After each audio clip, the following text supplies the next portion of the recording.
Γεια σε όλους! Σε αυτό το βίντεο θα σας δείξουμε πώς σχεδιάσαμε και φτιάξαμε ένα αληθινό πιάνο με ουρά. Το χτάρι είναι 125 επί 1,90. Ψάχνουμε να βρούμε τα ξύλα, κάνουμε την παραγγελία δηλαδή σιγά σιγά. Τα ξύλα κόπηκαν, είναι έτοιμα και είμαστε στη διαδικασία που θα τα φορτώσουμε τώρα. Πηγαίνουμε στον Πειραιά, ώστε να παραδώσουμε στον άνθρωπο που θα μας κόψει με λέιζερ τα κομμάτια που έχουμε σχεδιάσει και κάνουμε εμείς τη μεταφορά. Φεύγουμε. Να σφίξει τον κόπο αυτόν. Σφίγγω τον κόπο. Και τώρα φεύγουμε. Γεια! Φτάσαμε. Τα ξύλα δεν έπαθαν τίποτα, τα κρατούσαμε με τα χέρια, κάναμε 45 λεπτά βέβαια. Και φύγανε, πάνε για κοπή λέιζερ.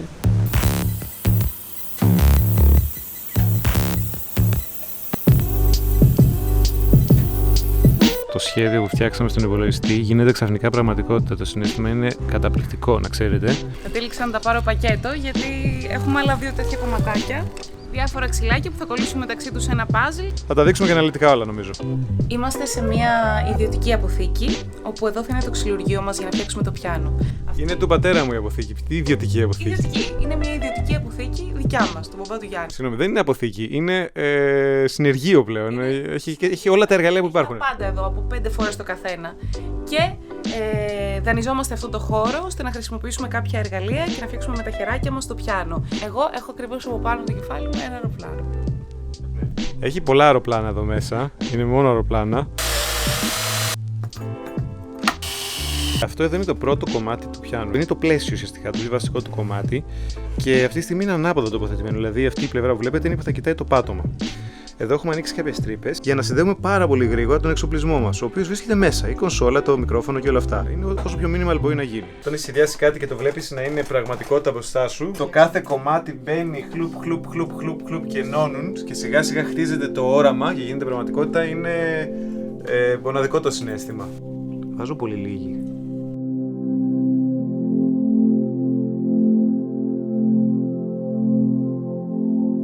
Αυτό το κομμάτι φαίνεται ότι είναι από μουσικό όργανο, δεν είναι εντελώς μουσικό. Δεν έχουμε βρει ακόμα όνομα.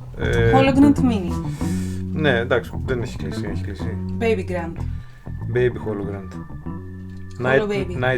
Nightmare 2.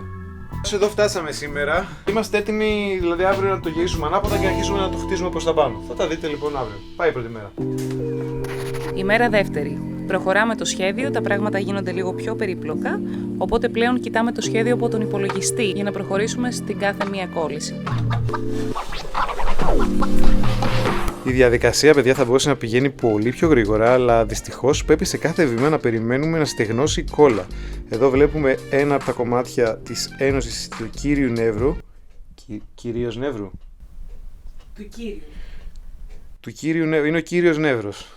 Είναι κάποιος νευρικός κύριος. Μόλις τελειώσει και στεγνώσει εντελώς η σύνδεση αυτή, το γυρίσουμε ανάποδα για να αρχίσουμε να δουλεύουμε προς τα πάνω πλέον. Αυτό λοιπόν το πιάνο έχει σχεδιαστεί από έναν άνθρωπο που ξέρει από μουσική, αεροπλάνα και βαπόρια. Η τριήρης εδώ, κοιτάξτε. Και αν δείτε και το υπόλοιπο σχέδιο θα καταλάβετε ότι έχει λίγο και από αεροπλάνο μέσα.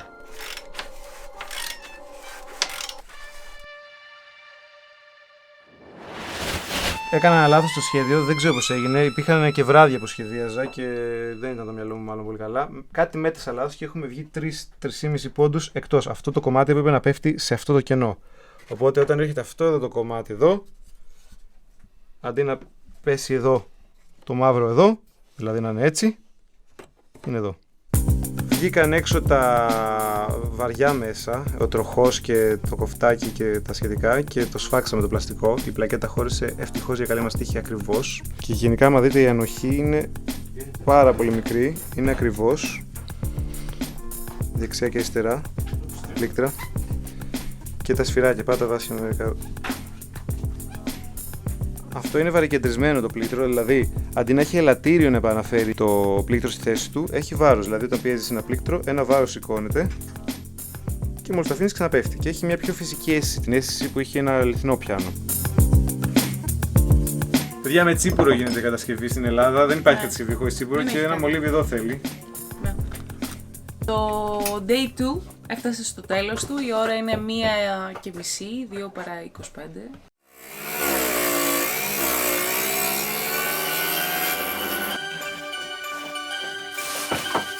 Ημέρα Τρίτη. Ετοιμαζόμαστε να κολλήσουμε τα πόδια, να κάνουμε ένα σάντουιτς και ξεκινάμε πρώτα με το δεξί με το αριστερό, Γιάννη.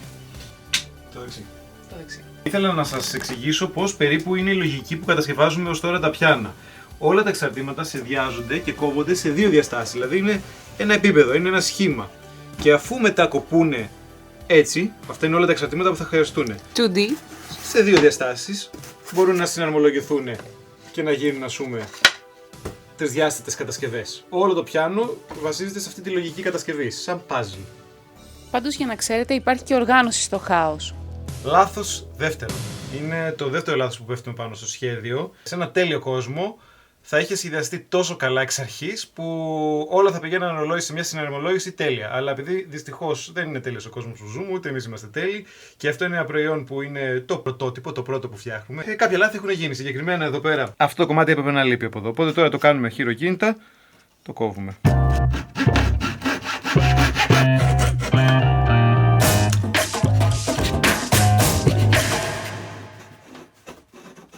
Δεν μπορώ να μη σ' αγαπώ, μες στο γέλιο σου κάνω βαρκάδα.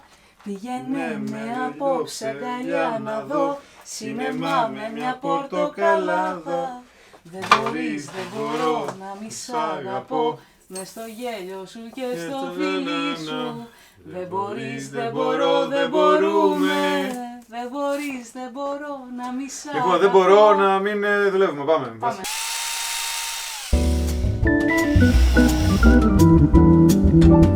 Αναμειγνύουμε λοιπόν 2 λογιών κόλλες για να φτιάξουμε την εποξική και να κολλήσουμε την βάση των ηχείων μαζί με τα ηχεία πάνω στην πρόσωψη του πιάνου. Ηχεία λοιπόν στο πιάνο για να μπορώ να ακούω καλύτερα τον εαυτό μου και να γουστάρω πιο πολύ όταν παίζω.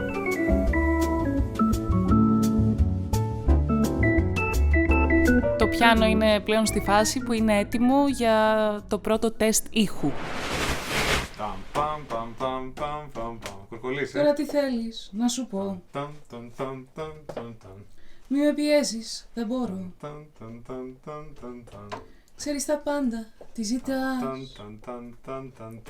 Έτσι με βρήκες, τι μιλάς. Τελείωσε η τρίτη μέρα και κάναμε μόνο τα πόδια. Δηλαδή τελειώνει τώρα και το δεύτερο πόδι. Εδώ έχει τελειώσει σχεδόν το πρώτο. Φαινόταν απλό, λέμε εντάξει θα μας πάρει καμιά 2 ώρες, πώς θα μας πάρει, και είμαστε εδώ τη μισή μέρα τουλάχιστον το μεσημέρι που ήρθαμε μέχρι τώρα που είναι βράδυ. Day 4 λοιπόν σήμερα και πάμε να δούμε να συνεχίσουμε να βρούμε αυτό που θέλουμε. Είμαστε σε ένα πολυκατάστημα τέλος πάντων που θέλουμε να πάρουμε κάποια πράγματα όπως την κόλλα, γιατί μας τελειώσαμε την κόλλα. Παράλληλα δουλεύουμε τη θήκη, ώστε όταν θα είναι έτοιμο να μπορέσουμε να το βάλουμε μέσα, όταν θα βαφτεί ειδικά, για να προστατευτεί κατευθείαν, και το γυαλί της άρπας που θα είναι οι χορδές καραγμένες. Και έχουμε βρει πολλή δυσκολία στο να προμηθευτεί το υλικό, να βρούμε το σωστό υλικό που θα κάνει τη σωστή δουλειά. Δεν είναι καθόλου απλό τελικά.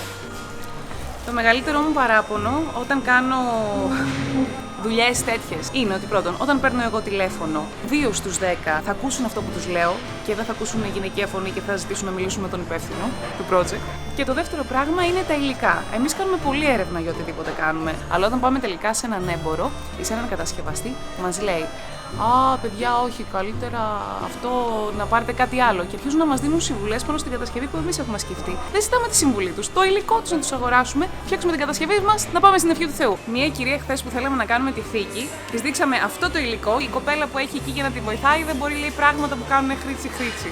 Ώστε να μας πείσει να το κάνουμε με αφρολέξη. Ενώ εμείς θέλαμε αυτό. Μια ερώτηση που μας κάνουν πάρα πολύ στο πιάνο που έχουμε φτιάξει το Hologram. Μας ρωτάνε και πώς παίζει, αφού δεν έχει χορδές. Και τους εξηγούμε ουσιαστικά το κόνσεπτ ότι δεν είναι ένα αληθινό πιάνο και είναι απλά ένα αρμόνιο, synthesizer για άλλους, αρμόνιο, πλήκτρο, το οποίο αυτή τη στιγμή το έχουμε ανοίξει. Θα χρησιμοποιήσουμε μόνο το κλαβιέ του και έχει σχεδιαστεί το πιάνο γύρω από αυτό το κλαβιέ να μπορέσει να το φιλοξενήσει. Αυτό είναι όλο το τεχνικό κομμάτι του πιάνου και έτσι ακριβώς βγαίνει ο ήχος του. Αυτό είναι που το κάνει μουσικό όργανο και όχι απλά ένα τραπέζι. Αποσυναρμολογούμε ένα πλήκτρο του εμπορίου λοιπόν και το βάζουμε στο δικό μας ξύλινο πιάνο με ουρά. Το αγοράσαμε και το άνοιξα εγώ στο σπίτι.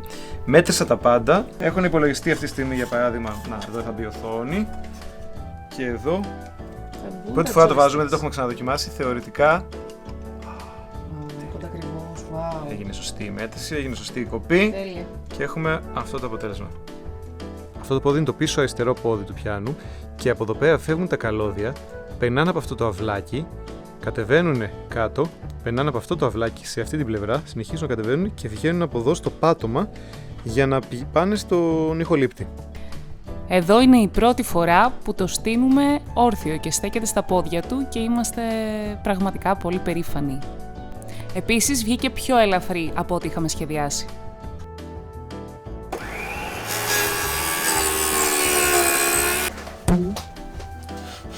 Σκοτωθούμε ρε Βάσια. Η απόλυτη προσήλωση στην εργασία.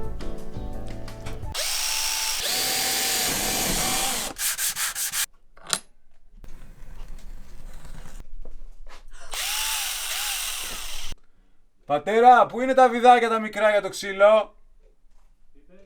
Τα βιδάκια τα μικρά για το ξύλο. Ευχαριστώ. Intercom.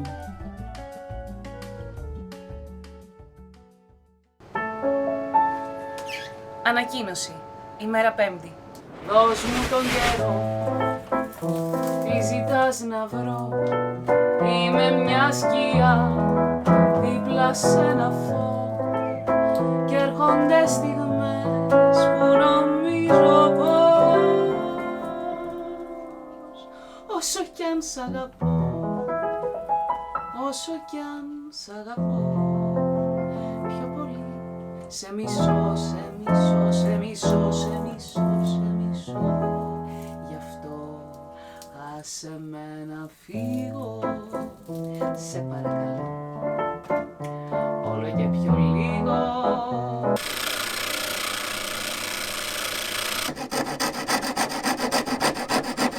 Στις κατασκευές, παιδιά, μερικές φορές τα πράγματα που φαίνονται απλά είναι και τα πιο δύσκολα.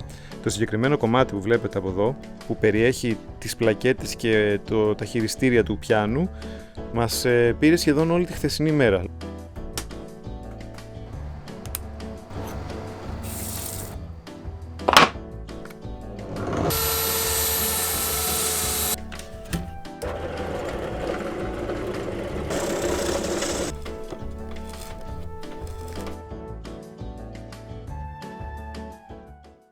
Μέρα 7η.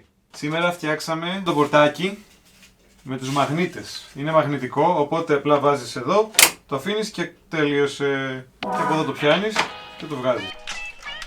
Και λοιπόν τελείωσε το πιο σημαντικό κομμάτι για το παιχτικό κομμάτι του πιάνου. Μέρος του πιάνου. Είναι αυτή η ενίσχυση εδώ, η οποία είναι κάθετη στη δύναμη του παίξηματος, οπότε σκληραίνει πολύ την κατασκευή στο παίξιμο. Και δεν θα νιώθω εγώ ότι υποχωρεί από κάτω, όπως πολλές βάσεις χ που έχουν πολλοί πληκτράδες υποχωρούν και τα πλήκτρα κάνουν κάμπτονται την ώρα παίζεις, όταν πατάς φορτίσιμο, ας πούμε, κουνιέται. Αυτό τώρα θα είναι πιο σταθερό. Και επίσης είναι αφαιρούμενο επίτηδες, είναι βιδωτό αυτό το κομμάτι, ώστε αν θέλουμε, αν πέσει, αν κάποιος πάρει κάποιο κέρμα ή κάτι και χρειαστεί να βγει ένα πλήκτρο, τα πλήκτρα βγαίνουν προς τα πίσω έτσι, να μπορεί να βγει αυτό το κομμάτι και να φερθεί το πλήκτρο τοπικά και να ξανα. Σας παρακαλούμε μην ρίξετε κέρμα εκεί, δεν θα γίνει τίποτα. Το ίδιο ρεπερτόριο θα παίξουμε. Λοιπόν, ήρθαμε, έχουμε πάρει το τζάμι και το ξύλο που θα βάλουμε από κάτω για την υδροκοπή που λέγεται σμαλτίνι, ώστε να μην γδαρθεί το τζάμι αυτό. Είναι σχεδόν από τα τελευταία βήματα πριν τη θήκη και το βάψιμο και σας δείχνουμε στη συνέχεια τι γίνεται. Αυτό είναι το τζάμι προστατευμένο για να μην πάθει κάποια ζημιά πριν χαραχτεί. Ημέρα 8η όπως σας είπα και πριν, αφού πήραμε κάποια τελευταία υλικά, το γυαλί και κάποια άλλα τέλος πάντων πράγματα που θα μπουν μέσα στο πιάνο, το τροφοδοτικό του LED κτλ. Τώρα είναι η ώρα να το τοποθετήσουμε και αυτή θα είναι η δουλειά μας για σήμερα.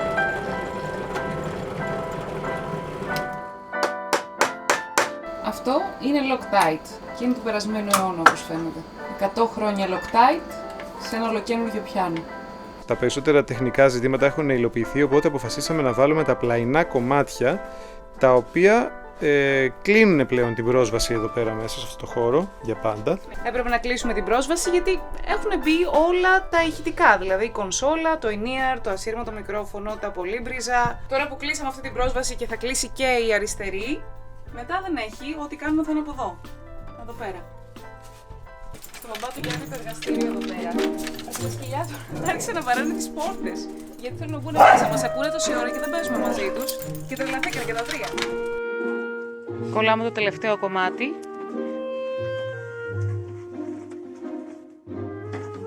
Το τελευταίο μέρος.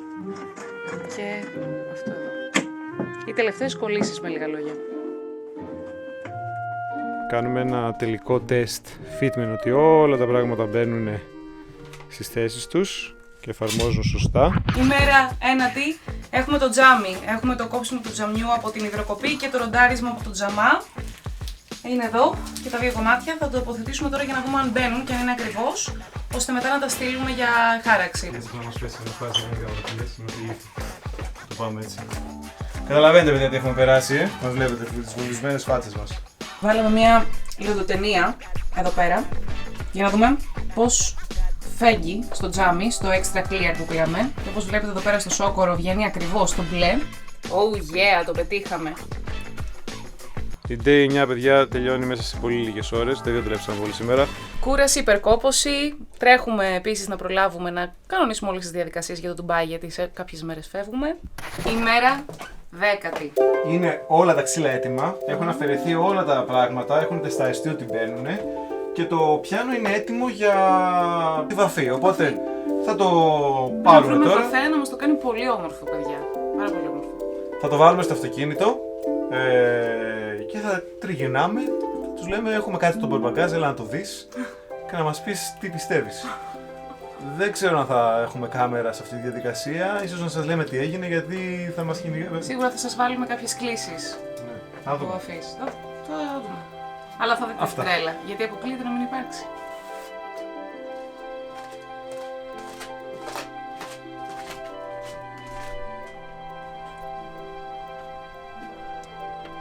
Δεν ξέρω, μέρα 152. Κάναμε μια πολύ μεγάλη έρευνα για 3 διαφορετικά πράγματα. Αρχικά πρέπει να χαράξουμε το τζάμι μας σε λέιζερ. Δεν πάει καλά αυτό. Δεύτερο, πρέπει να βάψουμε το πιάνο. Αυτό επίσης ήταν ένα πάρα πολύ δύσκολο εγχείρημα. Έχουμε ψάξει όλη την Αθήνα, βρήκαμε έναν άνθρωπο εδώ, ο οποίος μας φέρθηκε με σεβασμό, γιατί οι υπόλοιποι δεν μας φέρθηκαν ούτε με σεβασμό. Και ψάχνουμε ακόμα έναν άνθρωπο για να μας κατασκευάσει τη θήκη. Έχουμε πατρόν, έχουμε έτοιμα τα υφάσματα κτλ. Αλλά δεν βρίσκουμε κάποιον, ταπετσέρι, ιστιογράφο, που φτιάχνει τσάντες ή βαλίτσες ή οτιδήποτε, για να μας το κάνει. Σήμερα είναι η μέρα αυτής της διαδικασίας. Έχουμε αφήσει ήδη το πιάνο εδώ πέρα για να περαστεί μονοτικό πριν τη βαφή του. Και πάμε να συνεχίσουμε για τα υπόλοιπα.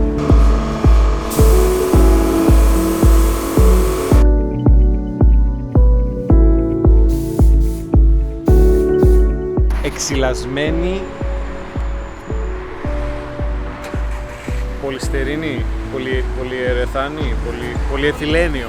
Εξυλασμένο πολυεθυλένιο λοιπόν. Σαν να έχει μετανοήσει το πολυεθυλένιο λίγο. Μετανοημένο πολυεθυλένιο. Φόδρα, βελούδινη, πολυεθυλένιο, κορδούρα και πάμε να φτιάξουμε τη θήκη μας. Λοιπόν, όλο αυτό εδώ που βλέπετε είναι η δημιουργία των πατρών. Ναι, αυτό συγκεκριμένα είναι το υλικό, αυτό που έχουμε τώρα στο πάτωμά μας εδώ, το μονοτικό. Οι μετρήσεις όλες αυτές πρέπει να γίνουν τώρα πάνω στο υλικό στο πάτωμα και με προσοχή να χαράξουμε γύρω-γύρω. Πιτζάμε σήμερα η δουλειά. Το προστατευτικό αυτό υλικό θα μπει ανάμεσα στη φόδρα και την εξωτερική επένδυση της θήκης και η δουλειά του θα είναι να προστατεύει το πιάνο από τη μετακίνηση την καθημερινή που θα το κάνουμε στα live μας. Έχεις τα άσπρα σου τα χάλια. 12 ώρες αργότερα. Τρίψιμο και έχει γίνει μόνο το σκάφος του πιάνου. Λοιπόν, νομίζω ότι έχουμε γεράσει. Ναι, γεράσαμε. Ασπίσαν τα μαλλιά μας. Ασπίσαμε ολόκληρη. Αυτή η εβδομάδα ήταν η εβδομάδα της απογοήτευσης. Το τζάμι δεν χαράζεται. Θέλω να κάνω μία λέιζερ χάραξη σε ένα τζάμι. Είναι κάτι που κάνετε? Ένα σχέδιο. Όχι. Ναι. Εννοείται πώς. Είναι ένα τζάμι 5 χιλιοστά και. Σαν τραπέζι, δηλαδή να το χαράξετε. Φανταστείτε, είναι σαν τραπέζι. Είναι μια επίπεδη επιφάνεια και πρέπει να γίνει χάραξη, αλλά με λέιζερ. Γιατί είναι πολύ πλοκό το σχέδιο. Με χέρι δεν μπορεί να γίνει. Δηλαδή, Το σχήμα του θέλετε να πείτε ή πάνω στο γυαλί να χαραχτεί? Πάνω στην επιφάνεια, ναι, να χαραχτεί. Να γράψουμε κάτι, να σχεδιάσουμε κάτι κάπου. Ακριβώς, ναι. Όχι, δεν το κάνω. Η θήκη δεν έχει καν ξεκινήσει ακόμα. Τα υλικά που πήραμε δεν κολλάνε με την κόλλα. Πήραμε ντάο και μια κόλλα που μας δώσατε. Ντάο, ναι. Ναι, πανίσχυρη κόλλα. Και τι... Συγγνώμη, γελάς. Το αποτέλεσμα είναι σαν να έχουμε βάλει γιαούρτι πάνω σε κάτι. Δεν κολλάει. Ο άνθρωπος που δώσαμε να κάνει την προεργασία για το βάψιμο την έκανε ευτυχώς γρήγορα, πληρώθηκε μια χαρά. Αλλά όταν το πήγαμε στον άνθρωπο που μας έστειλε εκείνος ο ίδιος, είπε ότι δεν μπορεί να το αναλάβει γιατί δεν έχει γίνει καθόλου σωστά η δουλειά και δεν έχει ολοκληρωθεί. Οπότε είμαστε εδώ εμείς να την κάνουμε από την αρχή. Σχεδόν από την αρχή, εντάξει, είναι και κάποια σημεία που είναι πάρα πολύ καλά. Ναι. Έχει μπει μονοδικό. Το μεγαλύτερο ποσοστό όμως της δουλειάς δεν έχει γίνει. Δηλαδή οτιδήποτε είναι λεπτομέρεια δεν έχει γίνει. Τα πολύ χοντρά ναι έχουν γίνει. Ξανά εδώ παιδιά με την ισχυρότερη κόλλα. Περνάμε λοιπόν άλλα 3 χέρια σουρφασέρ, τρίψιμο ξανά σουρφασέρ, μέχρι να καλύψουμε όλα τα κενά του ξύλου. Ήταν η μόνη επιλογή να το κάνουμε εμείς. Είμαστε εντελώς άσπροι. Είμαστε στον Πειραιά, στη νέα γενιά. Η νέα γενιά είναι ένα φανοποφείο συνεργείο αυτοκινήτων, το οποίο βρήκα από το Google πατώντας φανοποιείο το καλύτερο στον Πειραιά. Και όταν διάβασα νέα γενιά, είπα εδώ είμαστε, δεν θα πάμε σε τίποτα παππούδες, πανάρχαιους στα μυαλά που δεν θα μας κάνουν τη δουλειά, θα έρθουμε εδώ. Και τώρα αυτή τη στιγμή δειγματίζουμε για να δούμε τι χρώμα θα κάνουμε το πιάνο. Είναι φανταστική εδώ, παιδιά. Η Βάσια τώρα θα ντυθεί αστροναύτης και αφού ντυθεί αστροναύτης θα μπει με το φίλο μας εδώ και θα βάψουμε σήμερα αυτά τα κομμάτια εδώ που βλέπετε. Αυτό που βλέπετε εδώ, το φινίρισμα που γυαλίζει, είναι το φινίρισμα που έχουμε κάνει εμείς με το ξύσιμο. Είμαι έτοιμη για να βαφτεί εδώ με το Σπάρτακο, το πιάνο. Θα γίνει τέλειο και το χρώμα είναι φανταστικό.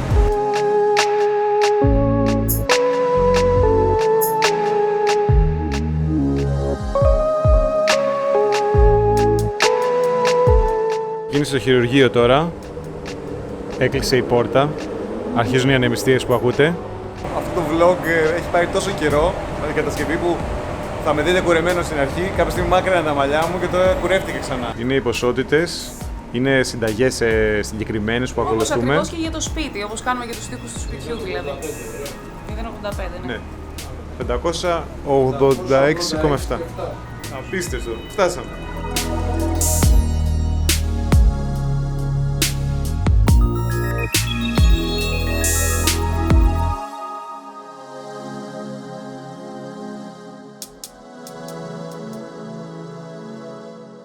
Σήμερα είναι η σειρά του Γιάννη να δουλέψει, η ώρα είναι 8:30 το πρωί και ο Γιάννης χαρτώνει το πιάνο σε αυτά τα σημεία, ώστε να μην πάει βογιά εκεί όπου δεν χρειάζεται και έτσι δεν θα εφαρμόζουν τα κομμάτια, αλλά όχι μόνο αυτό, σε κάποια σημεία που θα βαφτούν μαύρα. Τουλάχιστον θα παίζεις ένα πιάνο που ξέρεις ότι έχει πέσει δουλειά δική σου με τα χέρια σου πάνω. Αυτό είναι πολύ καλό. Και είναι πολύ όμορφο, ναι.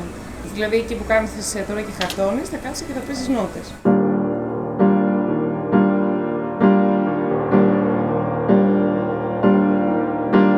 Πρέπει να μασκαριστεί, δηλαδή να κρυφτούν τα σημεία που θα μείνουν άσπρα για να βαφτούν μόνο τα μαύρα. Και θέλουμε να βάψουμε αυτό το μεσαίο μόνο ποδαράκι εδώ πέρα, στο κέντρο της οθόνης. Για να βάψουμε αυτές τις ρίγες στο πιάνο, αφιερώσαμε όσο χρόνο χρειάζεται για να βάψει κάποιος ένα σαλόνι.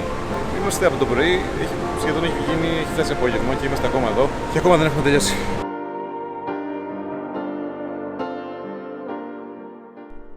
Ήρθε η ώρα της θήκης. Ο κύριος Χρήστος Δημητριάδης βρέθηκε μετά από πάρα πολύ κόπο να μας βοηθήσει για τη θήκη και έκανε εξαιρετική δουλειά.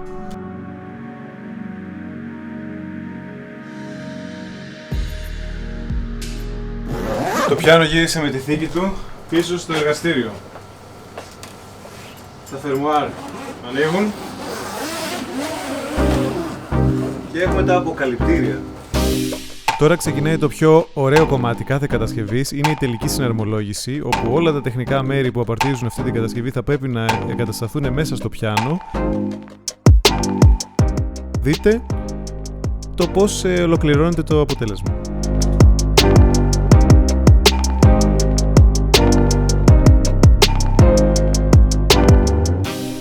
Είναι μακράν η πιο ευχάριστη διαδικασία και εδώ αυτή τη στιγμή που κάνουμε το μοντάζ αναπολούμε τις στιγμές αυτές και είναι τα μοναδικά βήματα της δουλειάς αυτής που θα ξανακάναμε από την αρχή.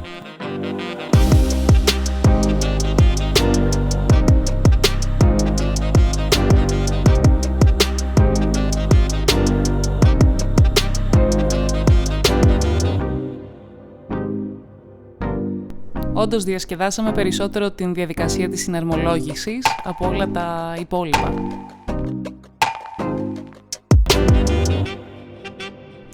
Η χάραξη του γυαλιού, όπως καταλάβατε, δεν έγινε ποτέ, οπότε αποφασίσαμε να το κάνουμε με αυτοκόλλητο και έτσι εδώ κάνουμε την προετοιμασία του γυαλιού, του τζαμιού, ώστε να κολλήσουμε το αυτοκόλλητο.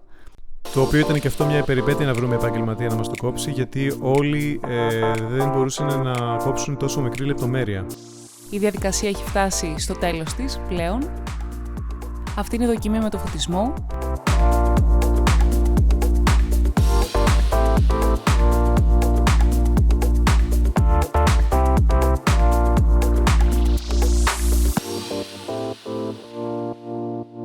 Μετά από αυτό το φορτώσαμε σε Air Cargo εταιρεία και έφυγε για Ντουμπάι, όπου εκεί έκανε και το πρώτο του live και θα σας δείξουμε πλάνα από αυτό.